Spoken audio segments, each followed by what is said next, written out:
بسم اللہ الرحمن الرحیم۔ السلام علیکم مائی یوٹیوب فیملی، کیسے ہیں آپ سب؟ امید کرتی ہوں سب ٹھیک ٹھاک ہوں گے۔ جیسے کہ آپ جانتے ہیں گرمیاں شروع ہو گئی ہیں، ہماری اسکن میں تبدیلیاں آنا شروع ہو جاتی ہیں۔ آج ہم آپ کو ایسی کچھ ٹپس بتاتے ہیں جس میں آپ کی اسکن کے تمام مسئلے ختم ہو جائیں گے۔ یہ ٹپس بہت ہی آسان ہیں، آپ انہیں آرام سے استعمال کر سکتے ہیں۔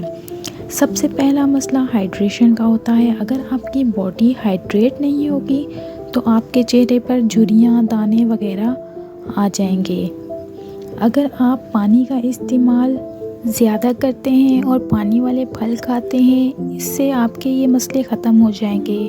اس لیے چاہیے کہ گرمیوں میں زیادہ سے زیادہ پانی کا استعمال کریں۔ اور اس کے علاوہ اگر آپ چاہتے ہیں کہ گرمیوں میں آپ کا دن اچھا گزرے، اس کے لیے آپ کو چاہیے کہ دن کا آغاز لیمو پانی کے ساتھ کریں۔ ایک گلاس نیم گرم پانی میں ایک درمیانے سائز کا لیمو نچوڑ لیں۔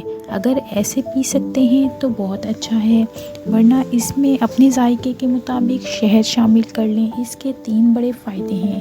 ایک، آپ کا وزن کم ہو جائے گا۔ نمبر 2، آپ کا ڈائجسٹو سسٹم ٹھیک رہے گا۔ نمبر 3، اس کا فائدہ، آپ کی اسکن بہت اچھی ہو جائے گی۔ گرمیوں کی سب سے بڑی بات ہے آپ کی اسکن کا اچھا ہونا۔ اس کے علاوہ ناشتے میں آپ کو چاہیے کہ جو کے دلیے کا استعمال کریں۔ وہ لوگ جو اپنی اسکن کی وجہ سے پریشان ہیں اور جن کا جگر کا مسئلہ ہے، وہ جو کا دلیہ استعمال کریں۔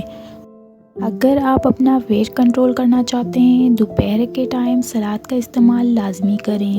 اس سے آپ اپنا وزن چند دنوں میں کم کر سکتے ہیں۔ اور اس کے علاوہ ایک پیالی دہی میں تھوڑا سا زیرہ ڈال کر لازمی استعمال کریں۔ یہ آپ کی صحت کے لیے بہت اچھا ہے۔ پیاز کا استعمال ہماری صحت کے لیے بہت ضروری ہے، اور اس کے علاوہ یہ بالوں کی حفاظت کرتا ہے۔ اس کے علاوہ گرمی کے موسم میں وہ 3 پھل جو میں آپ کو بتانے جا رہی ہوں، ان کا استعمال لازمی کریں۔ اس سے آپ کے جسم میں پانی کی کمی دور ہو جائے گی اور آپ کا جسم ڈی ہائیڈریشن سے محفوظ ہو جائے گا۔ ان پھلوں میں پانی کی مقدار زیادہ ہوتی ہے۔ نمبر 1، تربوز، جسے واٹر میلن کہا جاتا ہے۔ نمبر 2، انگور۔ انگور کھانے سے بھی ہمارے جسم میں پانی کی کمی دور ہو جاتی ہے۔ نمبر 3، پپیتا۔ پپیتا کھانے سے ہمارے جسم میں ڈی ہائیڈریشن نہیں ہوتی۔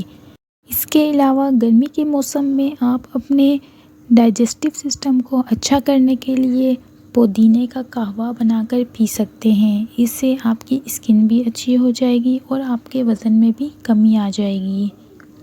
دوستو، یہ تھے آج کے ہمارے ضروری ٹپس۔ اگر آپ کو ویڈیو اچھی لگے تو لائک اور سبسکرائب لازمی کریں تاکہ ہر اگلی آنے والی ویڈیو آپ تک پہنچ سکے۔ ملتے ہیں اگلی ویڈیو میں، تب تک کے لیے اپنا بہت خیال رکھیں۔ اللہ حافظ۔